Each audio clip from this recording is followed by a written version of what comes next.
Terus saya Mahfud niku penasaran kalian Mbah Munawir, sapa sih sing iso khatam pas tawaf ya? Beliau krungu-krungu ana wong sak tawafan ku khatam Quran dan itu namanya Munawir. Dicari-cari ketemu kalian Syekh Munawir. Karena saking percaya kesolehane Mbah Munawir, putrane Mbah Mahfud, asmane Muhammad itu dititipno kalian Mbah Munawir, wangsul teng Jogja. Karena beliau wong Quran, dados wong Quran, terus dinikahaken teng Betengan. Nah, boten lepat tuh gada mertua Kaji Taslim, terus gada putra Gus Harir sama Gus Muhammad. Jadi sanad itu harus kita jaga. Ngene kula seneng zuriyah Kiai Munawir itu sih beto Quran. Meskipun beto Quran bentuknya enggak harus hafal ya. Wonten sing khidmah pinati yang sing macam-macam. Riyen nggih teng dunia Gus wonten Gus Me, wonten Gus Nasi, wonten ya banyak lah Gus-gus yang pinati yang macam-macam. Teng politik riyen Gus Wahid nggih politik, Gus Dur nggih Mbah Mun piyambak gadah putra Gus Yasin. Yang penting niku gadah mental bina napa masyarakat. Wasiat yang sering diulang-ulang oleh Mbah kula niku suatu saat ini yang diceritakan Imam Ghazali, suatu saat ada abid zahid alim. Karena kumpul wong mangkel sering kecewa terus uzlah teng dhuwur gunung. Wiridan suwe nak rapi. Kumpul wong nak ribet. Kula niku mulane terkenal alim asline nggih risi tapi nggih seneng. Senenge niku sing hasud ben kompetisi. Dadi sing seneng ben niru, sing hasud ben kompetisi. Mboten kok hasud gremeng tok mboten terus kompetisi. Kepengin ngalahno kula terus sinau Wahab, sinau Majmu' kan terus ngelu piyambak. Tapi ini cerita ya, ini ceritanya keluarga kula. Si alim ini terus uzlah teng dhuwur gunung. Cara sakniki mungkin teng Merapi. Terus diparani kalian wali sing pun senior, wali sing pun tetek cara di kiai wis tetek. Diwaca kan maca Quran, cek ayat iki waca. Di antara ayat itu ada terusan kalimat wa'udzu fisabili. Jadi syaratnya dadi kiai ku ya rada wa'udzu fisabili, disakiti dalam jalanku. Nah kowe uzlah ya ora ono sing mbuli. Dadi enak tengok-tengok awor macan, awor kethek, ya ora ono sing ngenyek. Dadi kowe ora nglakoni wa'udzu napa fisabili. Itu masih agak balelo lah, masih gak nurut sama gurunya. Tapi ketika ada wali lagi yang lebih senior bilang, kamu kesini itu berarti tarok tu ummata Muhammadin sallallahu alaihi wasallam fi aidil mubtadi'ah. Jika kamu tidak mau memimpin dengan mazhab ahli sunnah wal jamaah dan kamu menghindari, artinya kamu membiarkan umat dipimpin kelompok yang lain. Dan isu bisa mubtadi'ah, bisa kafirah, bisa mudillah, bisa mukhtari'ah apa saja. Jadi dianggap keluar dari arena itu adalah membiarkan umatnya Nabi dipimpin orang-orang yang tidak ahli sunnah wal jamaah. Sehingga orang-orang alim dulu Mbah Munawir itu Indonesia belum merdeka. Tapi beliau yatasodda li ta'limil qira'ati sab'i. Beliau siap tahayyuk mengajarkan qira'ah napa? Sab'. Padahal wong bakasane cek mangan. Wong cek kelaparan. Begitu juga Bali Maksum, sedanten Mbah Abdul Qadir, sedanten Mbah Zainab mengajarkan ilmu. Karena sekali ini enggak kita ajarkan, mereka punya kebahagiaan yang lain. Kulo mboten sombong, anak kulo pertama sholat kulo suwenenge peng. Karena di luaran sana untuk seneng ngenteni duwe-duwe di pangkat. Anak kulo anggere gak pindah jos wis ngerti nak bapake seneng mesti njaluk duit. Anak kulo sing umur 7 tahun. Akhirnya kulo sukani terus. Gara-gara kulo niku kuwatir nak senenge piyambake terganggu. Jadi piyambake niku sumpun jenenge mundak jos niku sumpun. Dan itu kita jaga. Mulane riyen-riyen mulai riyen nek khataman yo mayoran. Ben nate seneng khatam. Senajan to khatame kadang nggih mboten karu-karuan. Pokoke khatam aja dites lah intine niku. Tapi ben seneng. Karena seneng terhadap kebaikan itu perlawanan terhadap seneng kepada kemungkaran. Qul bi fadlillah wa bi rahmati fa bidzalika falyafrahu. Wong kudu seneng ambek kebaikan. Karena itu bentuk perlawanan terhadap seneng harus lewat jalur napa maksiat. Kalau ada kitab Kasifatus Saja karangan Imam Nawawi, ada beberapa kitab termasuk karangannya Al-Mundhiri, At-Targhib wa Tarhib. Itu tentang dokumen Suhufi Ibrahim, itu wasiat terbesar itu wa alal akil kada wa kada, diantaranya itu wa ladzatun fi ghairi muharramin. Ada yang redaksi wal tidzadzun fi ghairi muharramin. Cara melawan setan diantaranya kamu harus menikmati sesuatu yang tidak haram. Hidup di kota, di Kerapia itu kan berat. Di kota apa saja ada. Tapi santri-santri seneng iso setor gak meluntir ngono seneng. Utawa meluntir pas kiai ini rodok sare ngono seneng. Selamat maksudnya seneng. Kok iso seneng keliru-keliru sithik ra konangan niku lho. Seneng. Khataman kok urune 3 juta, matur wong tuane 5 juta, seneng. Soale rodok badan-badani seneng. Niku didukung oleh agama, sing penting mboten haram. Lah nek sampean takok, bodoni wong tua kok halal Gus, kok haral? Wong tuane rido. Jadi halal iku terlambat. Dadi kok bodoni haram, bareng ngerti wong tuane rido. Halal. Nek ora rido ya kebangetan. Wong dhuwit digo anake kok gak rido, wong tua model apa kan.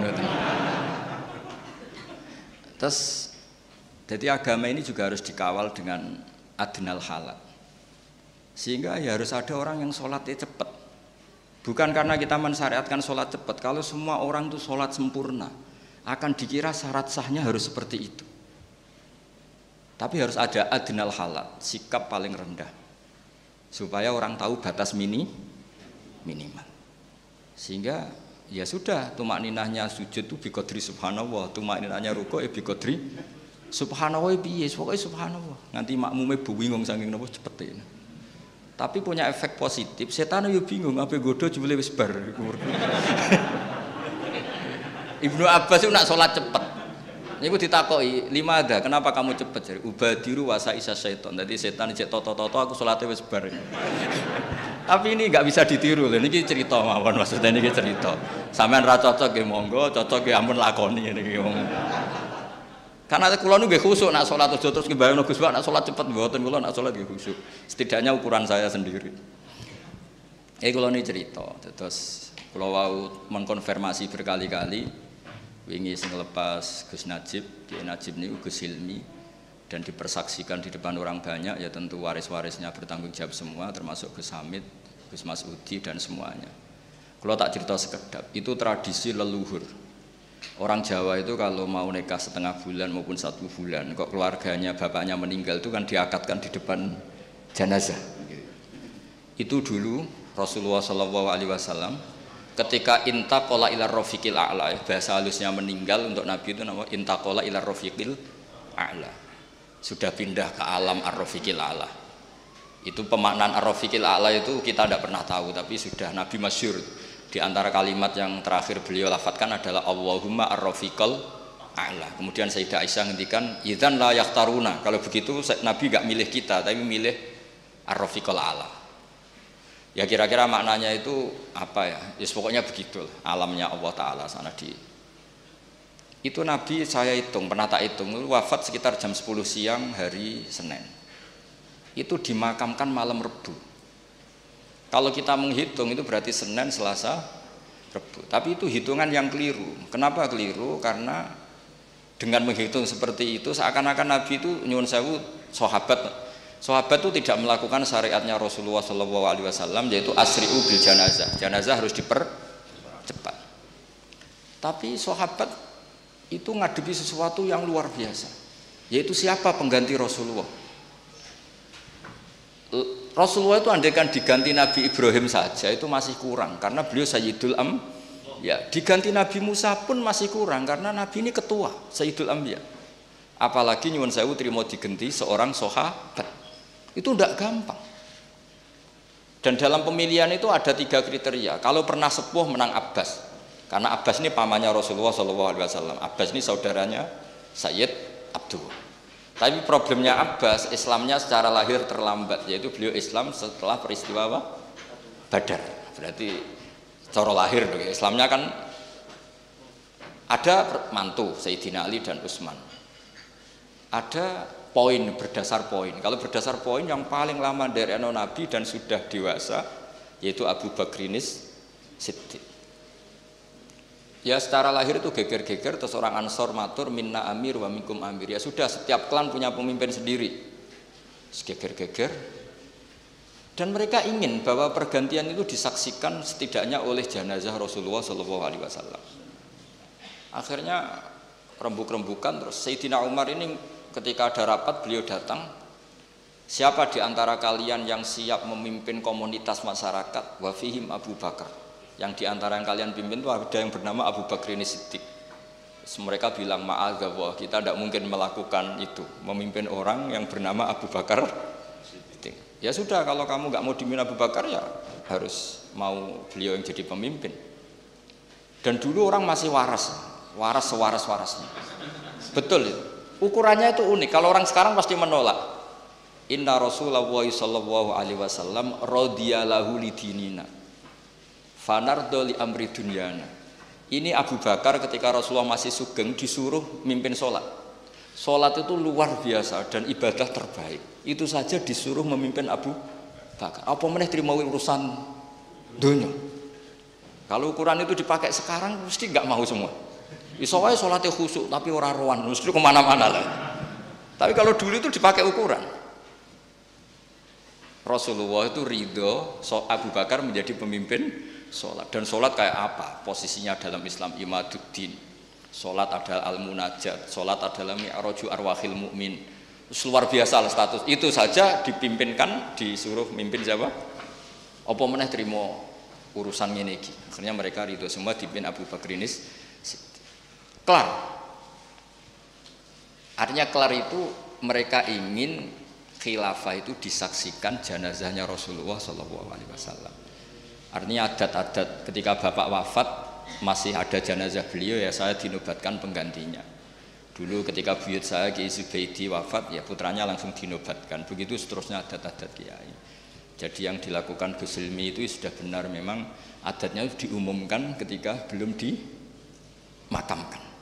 Terus adat-adat di Jawa, terus nikah masih di depan jenazah itu juga ada padanannya bahwa orang-orang yang spesial ini meskipun sekarang sudah jenazah ikut menyaksikan. Ini penting kula aturaken supaya berapapun kadarnya itu ada padanan yang pernah dilakukan Rasulullah SAW. Kalau dalam bahasa qiyas ilhaqun nazir bin nazir yang mirip-mirip. Nah, kenapa kula nu fanatik seperti itu? Karena agama ini yang miliknya Allah Ta'ala. Niku ngendikane Nabi nggih wattaba'tu millata abai Ibrahim wa Ishaqa wa Yaqub. Padahal hadat din dinullah, hadat din dinul Islam. Tapi wong ben asobiyah niku nyebut aku ora ngarah kafir. Wong bapakku nabi, bapakku kiai. Dadi cara putu Mbah Munawir, aku mesti njaga Quran, iku Qurane mbahku. Cara putu Mbah Zubair, aku kudu ahli fikih, iku fikih Mbah Zubair. Makanya ada istilah ini makhraj Mbah Munawir, makhraj Mbah Arwani. Padahal makhraj itu kan milik Rasulullah SAW. Karena mutalaqqan min afwahil masyayikh, syaikhun an syaikhin, jilan an jilin, kabirun an kabirin. Tapi dengan diistilahkan ini makhrajnya Mbah Munawir, ini makhrajnya Mbah Arwani. Keluarganya harus menjaga karena ini milik keluarga. Agama juga gitu, semua nabi nak ngendikan millata abai. Ini agama leluhur kami. Tuhan juga sama, Allah itu milik kita semua. Tapi kena donga kudu muni Rabbi, pangeran ingsun. Seakan-akan kamu itu memiliki sendiri. Enggak boleh pas kamu bilang Rabbi terus malaikat enak ae pangerane wong akeh mbok aku dhewean. Enggak boleh seperti itu. Kalau malaikat gitu tak kon ngaji lagi. Itu memang harus ada asobiah, ya Rabbi duh pangeran ingsun. Enggak boleh malaikat mensomasi enak saja Allah itu Rabbul Alamin, gak pangeranmu tok, enggak bisa. Harus ada asobiah. Sehingga dengan merasa itu kados bapak kula nggih perasaan kula niki nerusno Qur'ane bapak, nerusno alime buyut-buyut kula. Jadi anggere ape bodho ya rada isip. Kadang kula ndek kitab saking buyut kula sing riyen termasuk gurune Mbah Saleh Darat. Niku kitab Ithaf. Niku nek dibuka langsung putung. Nanti sak mangke.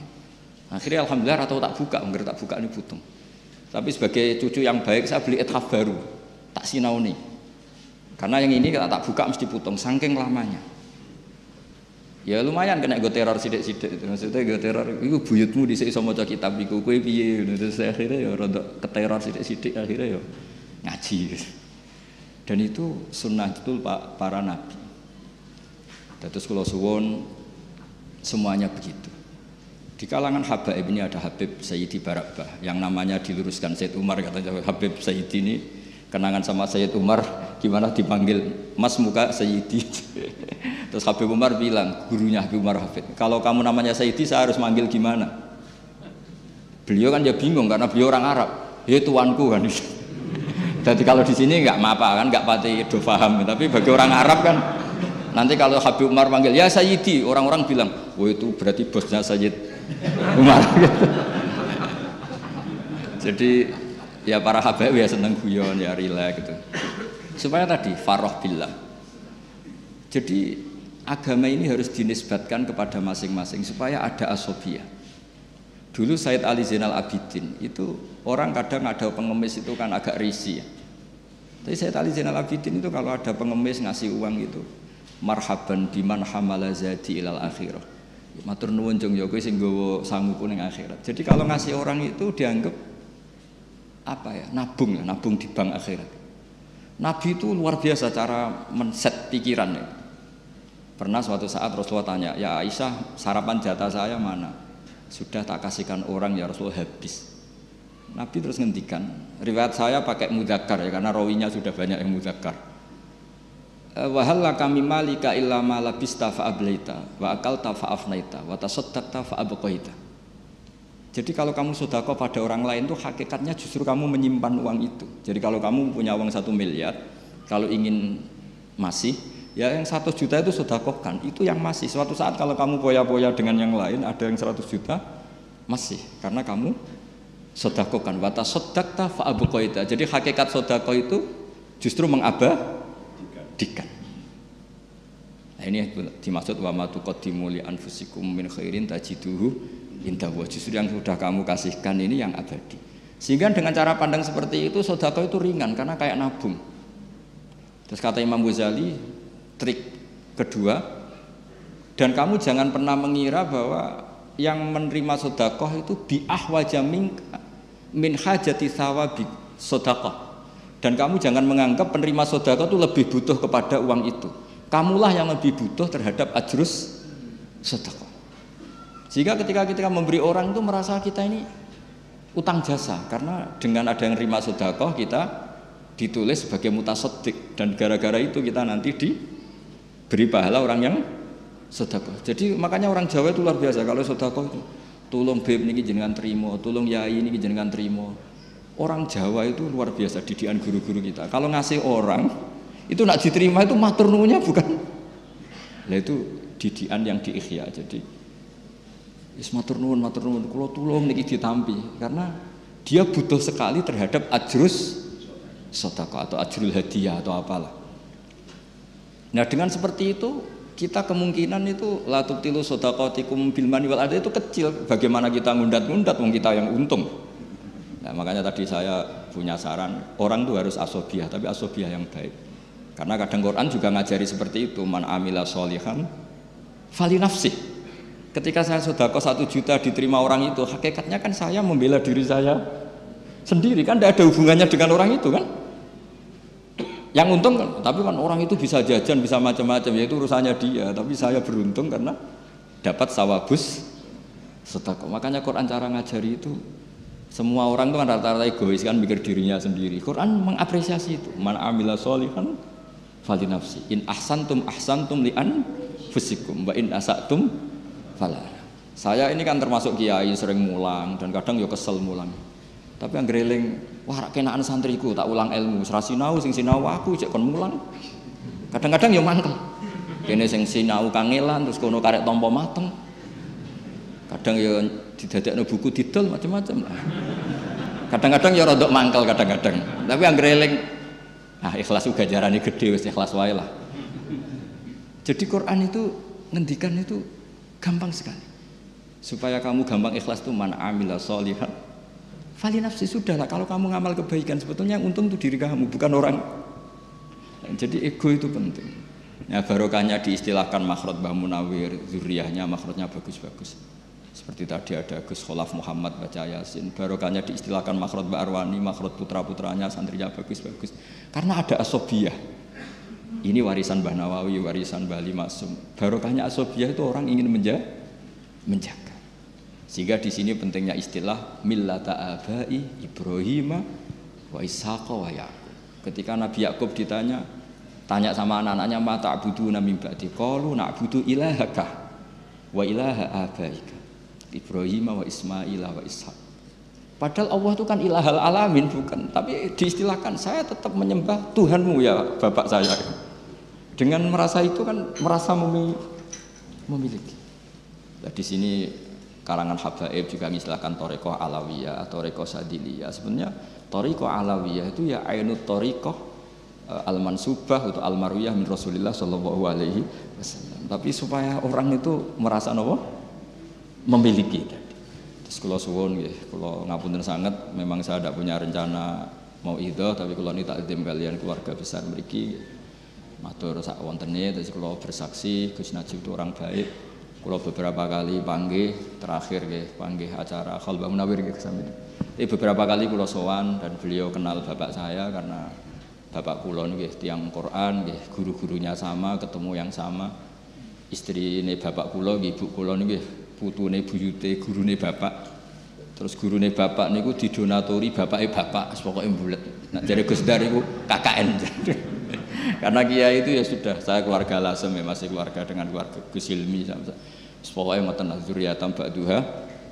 Karena ketika Allah cerita orang soleh itu mesti nyebut keluarga dulu.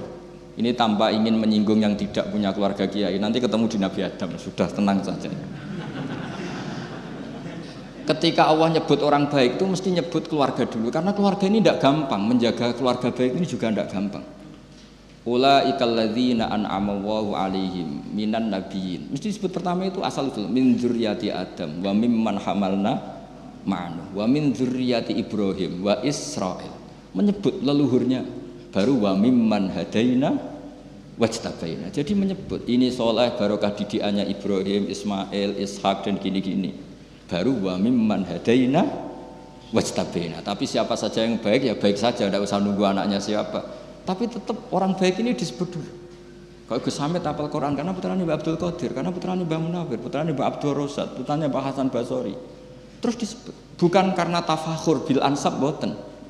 Bukan kadang-kadang wong hasud itu ribet nak diterangno. Kowe iku padune bangga mbek nasabe. Ndak urusan begitu.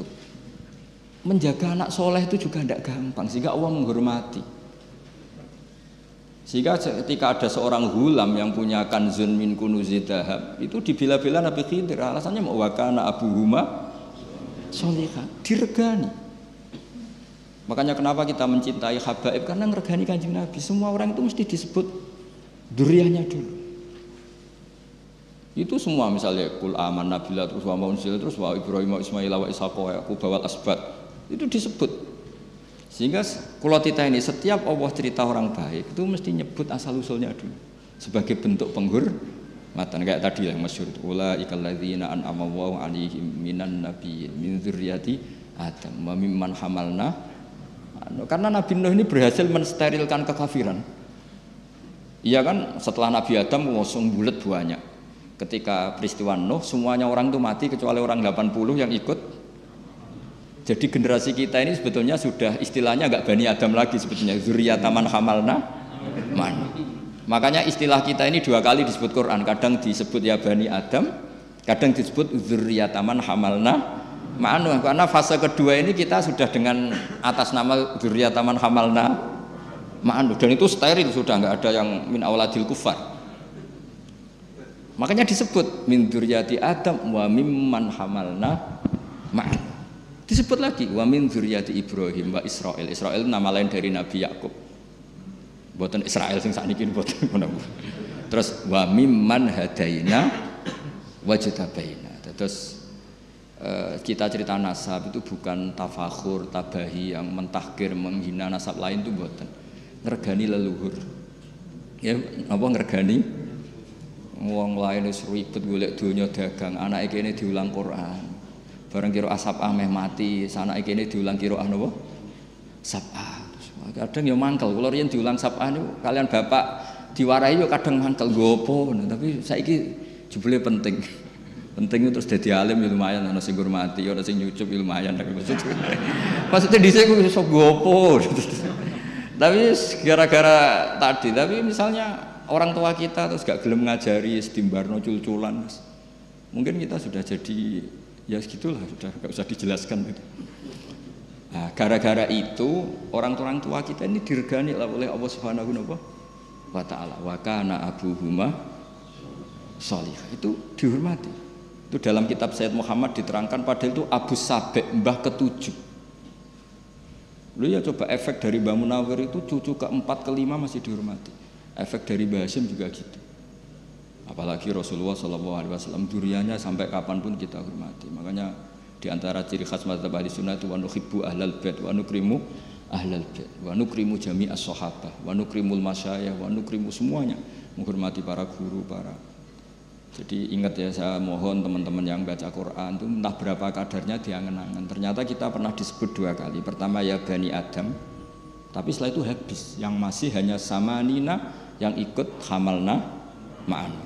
Makanya wa ayatul lahum anna hamalna dzurriyyatahum fil fulkil mashhun, itu maknanya zamanat tufan. Apa zamanat tufan? Ketika zamanat tufan semuanya habis kecuali orang 80 yang ikut perahu Nabi Nuh. Makanya disebut di surat Isra kita ini disebut dzurriyyataman hamalna ma'an.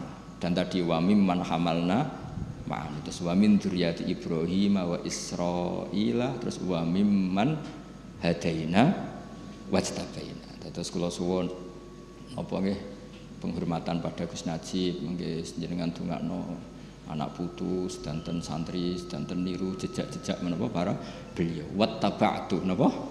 Wattaba'tu lan anut sapa ingsun millata abai ing tradisine leluhur-leluhur ingsun. Ya kudu ana anute. Kiai ini hafal Quran ya hafal. Kiai ini lanya ya melok lanya. Nek urung iso iku ya kiai ini rokok ya ora roh lah itu. Jadi cara kaidah fikih malah yudraku kulluh la yudraku kulluh. Nek ora iso anut sing berat-berat ya anut sing ringan-ringan. Tapi niku kadose mboten rokok contohnya betul. Tapi kula namung critani madzhab Mbah Mun. Kiai iku kudu ana sing nyontoni adnal halal. Mbah Mun nyontokno dirinya sendiri. Aku nak salat ku akhir. Barokah Mbah Mun salat akhir, orang tahu bahwa 2:30 iku jek oleh salat zuhur. Andai kan semua orang sholat awal waktu, nanti era entah cucu kita nganggep waktu sholat yo awal tok, tengah ra oleh nguri. Nah, baru kayak kiai sing sholat akhir. Akhirnya wong ngerti yo batas akhirnya ngono. Ya sanate jelas. Kula nak sholat yo cepet, ben wong roh nak sholat ora kudu ngene iku. Sing suwi ora kudu ngene iku, cepet yo oleh. Lah misale suwi kabeh akan dikira syarat saya sholat iku suwi, lha iku innalillahi wa inna ilaihi raji'un. Maksud niki cerita mboten usah sampean lebokno ati. Niki cerita ilmiah, terus monggo nek mboten cocok ke monggo, mungkin ketemu pangeran sing bener sinten. Mboten apa-apa, memang ukuran pendapat itu gitu. Hadza madzhabun al-Qawahabi. Ini madhab yang saya siap ketemu Allah Subhanahu. Kalau terakhir kalau badhe cerita itu juga pernah dipraktekkan Rasulullah Shallallahu Alaihi Wasallam. Riyen niku Jabir niku sholat tuh betul jubah, betul peci, betul amamah. Niku dicoplok kabeh. Terus sholat sarungan akidan torofaihi ala atiki. Jadi sarung sitok niku dicangcut ngeten. Bayu kabeh tabiin kaget. Wong sholat kok sarung sitok ditalekno teng napa? Gulu. Kabine dicoplok, ketune nggih dicoplok. Akhirnya tabiin do ungzuru ila sahibi Rasulullah itu piye sahabatin Nabi sholat model ngene. Tapi kata Jabir, saya pernah menyaksikan Rasulullah sholat seperti ini. Multahifan biizari akidan baina tarafaihi ala atiki. Tapi barokahnya itu orang tahu batas aurat minimal. Andai kan semua orang mulai dulu sholat pakai hem, pakai jubah, maka orang akan mengira syarat sahnya sholat harus seperti itu. Akhirnya wong sing lagi ning sawah celananan seprapat, gak gawa kaos, gak iso sholat. Tapi baru kayak itu akhirnya wong ning sawah wis ngger celananan seprapat ngisore dengkul udele ra ketok wis sholat. Ning galeng wis muga-muga tampa pangeran. Itu barokahnya pernah dipraktekkan Jabir, yaitu akhirnya ditemukan aurat itu batasnya mana? Mabena surah ilar. Andekan mulai dulu nggak ada sholat seperti itu, tidak diketahui batas minimal aurat. Nah, barokahnya sholat akhir kayak Mbah Mun itu diketahui, oh akhir waktu itu begitu. Nah, ada batas akhir. Nah, Dewi Mbah Mun aku yo ngerti hadis awal waktu fadlullah, nak tengahan rahmatullah, guri afwullah. Yo ngerti, wong aku kiai ora ngerti jare. Jare apa?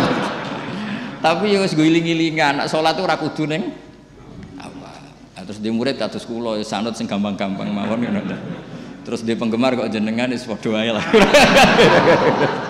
Jadi sebenarnya kita cerita rileks guys, supaya mungkin sedanten muyasar guys, supaya ala inna auliya Allahi la khaufun alaihim wa lahum yahzanun lahumul busyra fil hayatid dunya wa fil akhirah. Mugi-mugi Gus Najib angsal busyra fil hayatid dunya wa fil akhirah. Ngoten mawon ngapunten kang kathah. Assalamualaikum warahmatullahi wabarakatuh.